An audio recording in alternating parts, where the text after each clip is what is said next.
8 de la mañana, 53 minutos, nos metemos en otros temas de actualidad. La seguridad es uno de los principales temas de preocupación de los uruguayos y el tema homicidios sigue dando que hablar. Es en este contexto que recibimos al sociólogo, magíster y doctor en Ciencias Sociales, Emiliano Rogido. Bienvenido, Emiliano. Muchas gracias, buenos días. Bueno, hace poquito tuvimos acá a la directora de Uruguay de Amnistía Internacional con el informe que da cuenta de que, bueno, Uruguay tiene un alto porcentaje de homicidios vinculados al crimen organizado. Esa es la mirada de Amnistía. Los niveles de violencia social que hay en Uruguay permiten hacer esa lectura. ¿Qué valoración tenés tú de la situación? Bueno, tenemos un elevado nivel de violencia letal en el país, más de un homicidio por día en promedio. Esto es preocupante porque nos posiciona en la región en un lugar en el cual no estamos acostumbrados a estar. Ya estamos a mitad de tabla en América del Sur y siempre Uruguay fue de los países con menor tasa de homicidios de la región. Es uno de los continentes más violentos del mundo, además. Es uno de los continentes más violentos y desiguales del mundo. Y lo que reporta Amnistía es lo mismo que reporta la Oficina contra las Drogas y el Delito de las Naciones Unidas, que son agencias internacionales que no producen datos. Lo que hacen es... Sí, tomar los datos oficiales. Tomar los datos oficiales de los países. Entonces, este dato de la penetración o el impacto sobre la violencia letal del crimen organizado lo produce el Ministerio del Interior. Y sobre ese dato, un informe reciente ha sido muy crítico. Un informe reciente de investigación que yo coordiné ha sido muy crítico porque estos homicidios vinculados al crimen organizado que nos posicionan en la comparación internacional en el segundo lugar, lo cual ya para cualquiera, no que sepa del tema, sino para cualquiera es una locura pensar que Uruguay es el segundo país del mundo con más homicidios por el crimen organizado, vamos.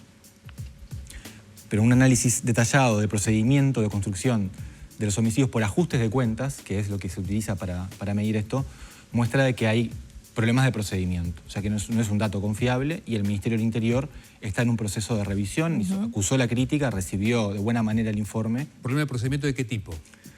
Bueno, se asignan... El concepto de ajuste de cuentas es un mal concepto, ¿sí? Porque ya presume que se conoce, algo que para muchos homicidios no ocurre, quién es el agresor, quién es la víctima y la relación que hay entre ellas, porque hay una cuenta que está siendo ajustada. Eso es un montón de información sobre la cual no disponemos para la mayor parte de los casos. Claro, es en base a supuestos que tiene la policía, que entiende por el procedimiento que se acaba de ver que pueda llegar a ser un ajuste de cuentas. Sí, son supuestos que no son tolerables. Entre otras cosas porque ajustes de cuentas se usa como un indicador del impacto sobre la violencia letal del crimen organizado, pero el ajuste de cuentas puede deberse a problemas entre individuos, no entre grupos, ¿sí? Entonces todo esto vino a reforzar la lectura de que la violencia en el Uruguay se explica por el conflicto entre grupos criminales en disputa por el territorio. Algo que se instaló no solamente en este gobierno, sino también en gobiernos anteriores, que es conveniente políticamente en algún sentido, porque termina reforzando la idea de que si usted es un ciudadano de bien... Es difícil que le ocurra. Es difícil que le ocurra, usted está a salvo de estos homicidios, no se preocupe por eso. Esto de los ciudadanos de primera, los ciudadanos de segunda, refuerza esta lectura. Al mismo tiempo, refuerza la idea de que hay una guerra sobre la cual el Estado tiene que participar y entonces si hay que ceder algunas libertades individuales en pro de mejorar la seguridad en una situación de conflicto entre grupos, estaría más justificada. Pero es algo que no se sustenta en los datos. Y además hay un problema, además del problema conceptual con la categoría ajuste de cuentas, el Ministerio del Interior asigna a esa categoría una buena parte de homicidios que no tienen un motivo aclarado, ¿sí? O sea, el Ministerio tiene dos categorizaciones, una extendida que no publica, que tiene 15 categorías, y la que publica, que tiene 5, ahí está ajuste de cuentas. Y buenas partes de los homicidios, la mitad aproximadamente, de los homicidios que no tienen un motivo aclarado en la categoría extendida, son atribuidos a la categoría de ajuste de cuentas, en un salto al vacío, y siendo la categoría de ajustes de cuentas la única categoría abreviada o que los medios conocen que tiene capacidad de absorber homicidios sin motivo conocido en la categoría de base, la extendida. Entonces, es un problema y es un tiro en el pie desde el punto de vista político para el Ministerio, porque va construyendo un problema que no tiene basamento empírico y que tiene que ver con esta idea de que el crimen organizado está explicando la violencia letal en el país. Esto no significa que no haya crimen organizado y que no sea un problema de seguridad pública. Significa que no explica la mitad de los homicidios, como los datos que presentaba el Ministerio del Interior suele... ¿Y qué porcentaje entonces de los homicidios corresponden a la acción del crimen organizado o a la guerra narco? Bueno, es difícil saberlo. Nosotros proponemos una nueva categorización de los homicidios al Ministerio, hicimos un ejercicio con una nueva tipología de homicidios y analizamos los expedientes policiales caso a caso para el año 2019, que era un año prepandemia que no estaba afectado no era un año extraordinario, un año bastante común. Y de acuerdo a nuestra codificación, un 3% de los homicidios, muy distante del 50, se explica por el enfrentamiento entre grupos. O sea que tenemos grupos en el lado de los agresores y en el lado de las víctimas. Y un 11% de los homicidios, del total de los homicidios, tienen vínculo con el tráfico de drogas, que puede comprender la intervención de grupos o no, o simplemente de personas.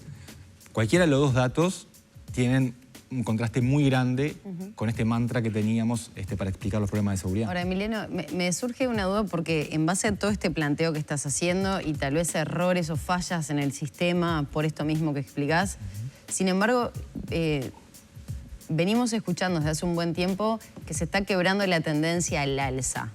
¿Eso efectivamente se puede visualizar en la lectura de datos que se hace? Y lo pienso desde el lado de, vamos mejorando, más allá que se sigan efectuando estos homicidios y demás. ¿Podemos decir que estamos mejor y hay mecanismos que están mejorando la tendencia o no? Bueno, acá hay que diferenciar, hay una diferenciación que tuvo prensa en los últimos meses, lo que son denuncias y delitos. Eso no es un tecnicismo, son cosas diferentes. O sea, ¿sí? pero el homicidio ya no es una denuncia, hay un hecho que... El homicidio es una denuncia, pero es donde más se parece el dato es donde la denuncia tiene menos subregistro, pero también es una denuncia. También existe subregistro de los homicidios, ¿sí? O sea, hay más homicidios los que efectivamente... Probablemente alguno más haya. Creo que en el Uruguay esa cifra es muy baja, la calidad de los datos de homicidio en Uruguay es buena, y el homicidio es un delito que se caracteriza por tener un muy bajo nivel de subregistro. Pero si vemos las cifras de denuncias de delito, vemos de que sí hay un quiebre, digamos, en la tendencia. Eso se da no para todos los delitos, sí para la generalidad de los delitos, si consideramos el volumen total de delitos, pero no para todos los delitos. En particular los más violentos, o los que implican violencia contra la persona, como la violencia doméstica y los homicidios, han sido mucho más reticentes a ese quiebre de tendencia. La violencia doméstica ha aumentado y los homicidios se han mantenido en niveles similares a los prepandemia, ¿sí? Los delitos contra la propiedad han bajado, las denuncias de delitos contra la propiedad han bajado. ¿Y por qué hago esta diferencia entre denuncias y delitos? Porque no todos los delitos se denuncian. Y por eso es importante lo que el Ministerio ahora está impulsando, que son las encuestas de victimización, que es otra forma de aproximarnos al fenómeno criminal y ver, bueno, qué volumen de delitos hay en la sociedad y por qué razones las personas no denuncian siempre esos delitos.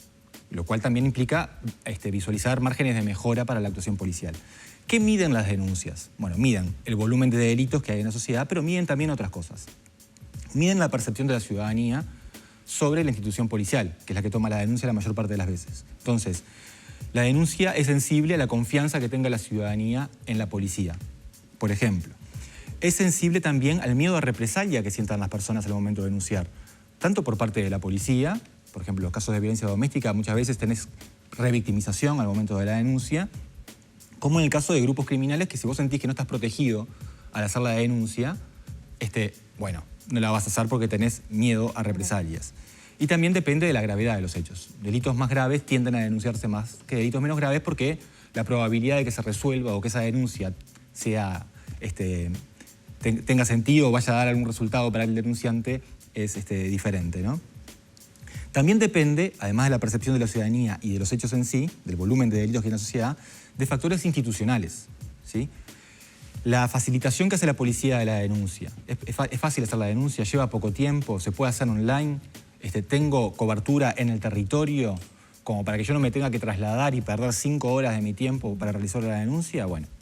¿Y hay una valoración de todos estos indicadores de cómo están? Es decir, ¿es fácil hacer una denuncia en Uruguay? ¿Hay miedo de represalias o no? Bueno, yo no conozco ningún estudio en Uruguay que avance sobre esto. Creo que la encuesta de victimización va a ser un insumo importante para empezar a ver estas cosas.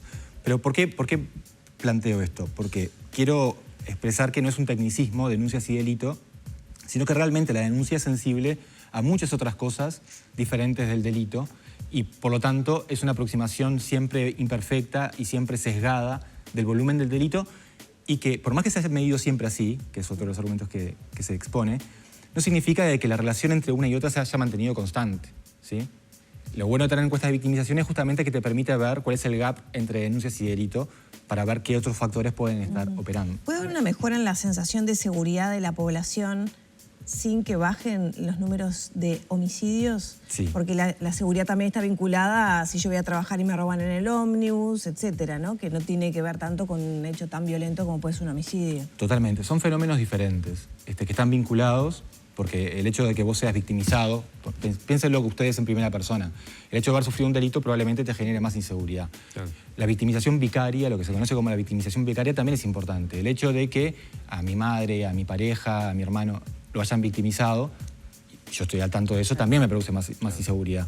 Pero no es lo único, hay muchos otros factores, incluso que las características de las personas, la edad, la ideología política, el sexo, son variables, entre otras muchas, que afectan la percepción que tenemos sobre la probabilidad de sufrir o no sufrir un delito, que es independiente del volumen de delitos, que además el tipo de delito, no es lo mismo los homicidios, o las rapiñas, los hurtos, la violencia doméstica, o los delitos de cuello blanco, los delitos complejos. El crimen organizado muchas veces genera un daño social muy grande. ¿Se acuerdan lo que pasó con los Peirano? Bueno, el daño social que generó es muy grande, pero eso no implica que las personas necesariamente lo vean como un elemento que genere inseguridad personal, o sea, miedo a ser victimizado. Emiliano, yo te quiero preguntar, más allá de las cifras y de los números, ¿a qué sociológicamente se puede atribuir la violencia con la que se producen los delitos? Ya hablemos de homicidios o una rapiña o un robo. ¿A qué se le puede atribuir la violencia de la delincuencia? Bueno, acá hay que hacer muchos estudios y hay muchas teorías y muchos factores en juego. Como se suele decir, este es un fenómeno complejo. Hay quienes postulan de que la violencia se debe a problemas sociales, ¿sí? Esta es una explicación, problemas de desigualdad, problemas de acceso a la educación, problemas de acceso al trabajo. Esta es una postura que es defendida históricamente más bien por la izquierda y que tiene algunos límites, porque de hecho venimos de 20 años de mejora generalizada de todos los indicadores sociales en el país y contrariamente a lo que se espera, según esta hipótesis, los delitos han aumentado de forma sostenida. O sea, hemos mejorado la cobertura de la educación, los resultados educativos, los ingresos, la desigualdad, todo. Prácticamente todos los indicadores sociales han mejorado. Esto no solamente pasa en Uruguay, se conoce más recientemente como la paradoja latinoamericana, que implica justamente un aumento de la inseguridad acompañado de una mejora o un mayor desarrollo social, ¿sí? De los últimos 20 años. Entonces, es una explicación que tiene limitaciones. Esto no significa que los aspectos sociales no sean importantes, pero en la literatura ocupan el papel de causas últimas de la violencia. Esto es, tienen que estar mediados por otros factores a la hora, en la cadena causal a la hora de explicar los delitos. El vínculo no es directo, no es que más pobreza, más delito, más desigualdad, más delito. Más pobreza, más delito puede implicar menor supervisión parental, más problemas familiares, mayor estrés familiar, menos supervisión de los adolescentes, más involucramiento en actividades vinculadas al consumo de drogas, etc. Y eso son variables más próximas al delito. Ahora me voy un paso... Perdón. No, hay varias otras explicaciones. Claro. Esta es una. Otras tienen que ver con el sistema de justicia criminal. Hay quienes tienden a explicar el aumento o la disminución del delito por lo que hace la policía o por lo que deja de hacer la policía y por los problemas que tiene el sistema de justicia, ¿sí? Esto, si bien es importante, tampoco explica no cuenta toda la historia, porque la capacidad que tiene el sistema de justicia de operar sobre el delito no solamente es limitada, sino que llega tarde. O sea, llega cuando el sistema de justicia opera cuando el delito ya se cometió. Claro, ahí va un poco el abordaje que hacemos como país para mejorar esos niveles de violencia, los índices de presos que tenemos, que es de los más altos en el mundo prácticamente. Entonces, todo eso afecta a la realidad país que tenemos en materia de delincuencia, en materia de personas en situación de calle, que muchas veces son recién liberados, que no tienen a dónde ir. Todo eso forma parte del entramado social que tenemos, que es más, no sé, ¿puede tener una tendencia mayor al delito? Por supuesto. Lo que hace el Estado a veces no alcanza para resolver los problemas, como veníamos diciendo, pero a veces empeora los problemas también y genera nuevos factores de riesgo. O sea, el nivel de personas privadas de libertad es uno, personas en situación de calle, el abordaje social. En todo eso, ¿cómo estamos a nivel país? ¿En qué se está fallando con esa mirada sociológica? ¿Dónde están las principales fallas del sistema ahí? Bueno, hay muchos problemas, ¿no? Hay muchos problemas. Lo que quiero decir es, para empezar, lo que hace la policía, por ejemplo, las políticas de mano dura y de descabezamiento de grupos criminales, que es algo que tiene una retórica atractiva desde el punto de vista tiene otra repercusión que desconocemos muchas veces. Pero muchas veces hay literatura que ya sí, muestra que agravan los problemas de violencia. No solamente no los resuelve, ¿sí? El sistema penitenciario, que es otro eslabón del sistema de justicia que vos planteás, pasa lo mismo. Piensa en esto, el sistema penitenciario no logra su cometido. Tenemos un 70% de reincidencia. Pagamos un montón de plata como país para tener una policía que atrape, arreste a los delincuentes, una fiscalía que los acuse, una defensoría que los defienda para tener un proceso justo, una justicia que opere y que sentencie y un sistema de condenatorio y sobre todo carcelario para que estas personas cumplan pena. Es una máquina brutal. Lo que sale de toda esta máquina, que sale muchísima plata y muchísimo esfuerzo institucional, es un 70% de reincidencia. ¿Se dan cuenta? Del inconveniente. Pero además, no solamente no logra los cometidos de incapacitar a las personas que atrapan, porque hay delitos que se cometen dentro de prisión, violencia intercarcelaria terrible, sino que también se planifican delitos desde dentro de prisión. Y además no se rehabilitan las personas y además la cárcel no disuade, como muchas personas creen, sino que además la cárcel genera daño social. Afecta a las personas, por supuesto, privadas de libertad, que salen peor de lo que entraron, afecta a sus familias, a sus comunidades de origen. Y además de todo esto, genera oportunidades para que estructuras de crimen organizado tengan allí... capten a esas personas. Y tenemos mucha literatura a nivel regional que muestra cómo la cárcel, sobre todo cuando tiene estas dimensiones, Uruguay está en el top 10 del mundo en población privada de libertad cada 100.000 habitantes. Es una locura. Tenemos más de 15.000 presos, que para nuestra población es una locura. Pero no solamente por el argumento de los derechos humanos, que a mí me parece un argumento válido, pero que de pronto no todo el mundo es sensible a ese argumento. Es una empresa fallida, es algo irracional en el sentido de que no logra el cometido de disminuir el delito como la gente cree.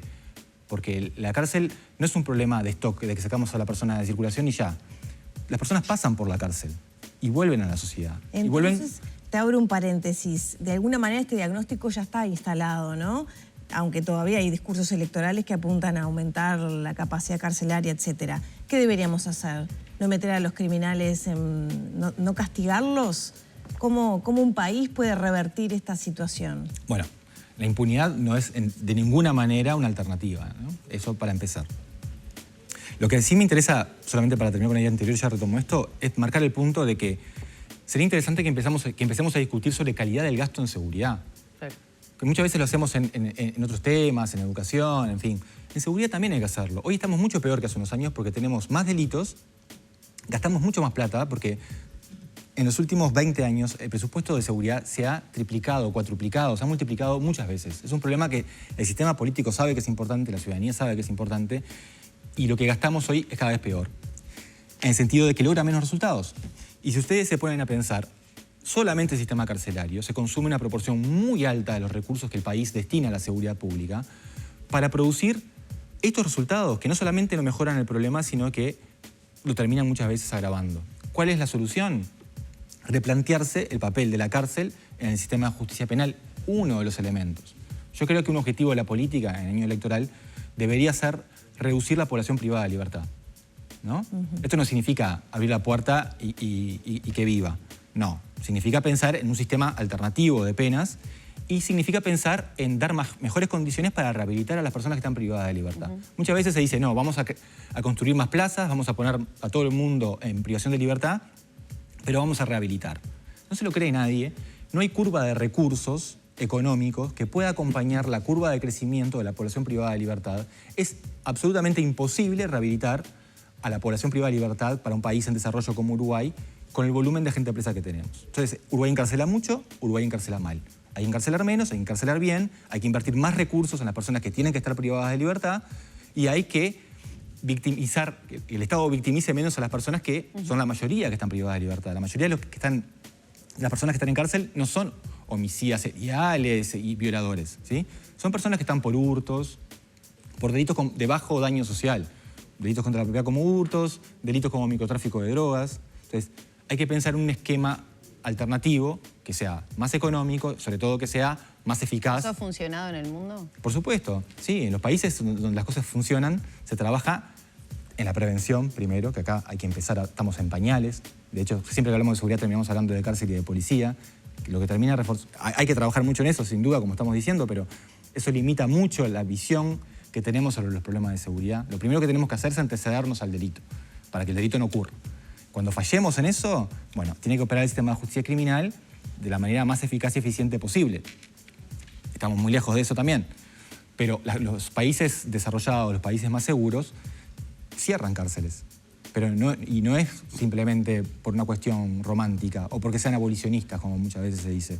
Es porque las cosas funcionan mejor, tienen menos personas privadas de libertad, invierten mejor y para los demás delitos hay otro sistema de penas que es más racional. Y no hablamos del desarme de la sociedad civil en un país donde tiene 600.000 armas registradas, el otro tanto en negro, y debemos ser además uno de los países más armados del mundo de población civil. Bueno, ese es un punto muy interesante porque ni siquiera tenemos buenos datos sobre la prevalencia de armas en el país, ¿no? Las armas de fuego no son una causa de los homicidios, son lo que se conoce como facilitadores. Claro. Entonces, un conflicto interpersonal con presencia de arma de fuego y sin presencia de arma de fuego muy probablemente tenga desenlaces distintos.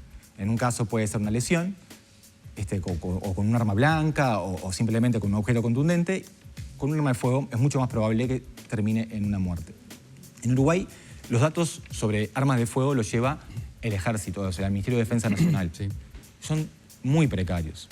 Estimaciones señalan que tenemos 1.200.000 armas de fuego en nuestro país. O sea que cada 3 hogares uruguayos tiene un arma de fuego, lo cual es terrible. Y el 70%, 60 y largo por ciento de los homicidios ocurren con arma de fuego. Y no solo los homicidios, los suicidios, también muchos accidentes que ocurren con arma de fuego. Entonces, replantear el tema de las armas de fuego es fundamental, es una de las líneas sobre las cuales hay que trabajar para reducir la violencia letal, sobre todo. Rógido, muchas gracias por estos minutos. Un placer, muchas gracias.